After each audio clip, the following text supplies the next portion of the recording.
Okay, my friends, I want to show you how to clean this microwave. We call it in Israel microgal. Okay.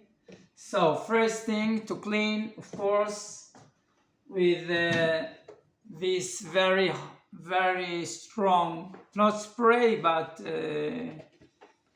nozzle like water. Okay, put it outside, of course, to clean it very good.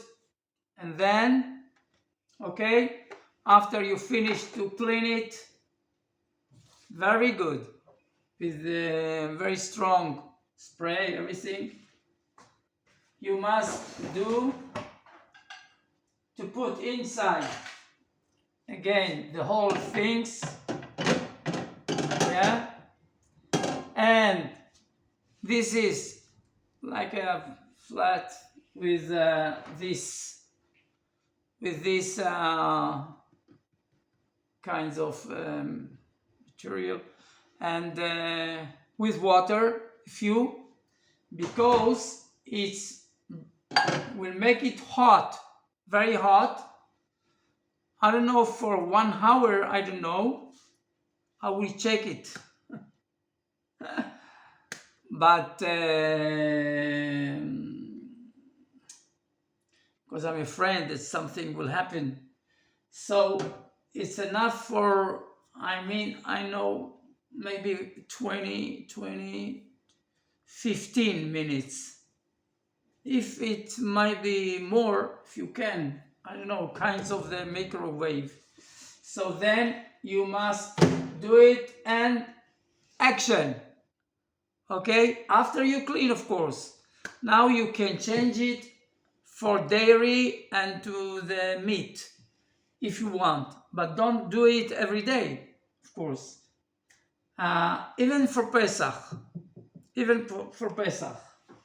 Yeah, but you must know, if you are going to a place like a hospital that you don't know if it's kosher, you don't know, but you need to eat something hot, so you can put the things like that. If it's twice in 2 sakiyot, okay, 2, you need 2, and to tie it, okay, and then to take it inside, and you can use it.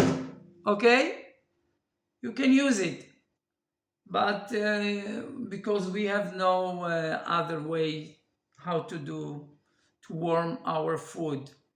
Okay, that's it for now. It's very easier to clean microwave. So thank you very much, and any question, send me, please.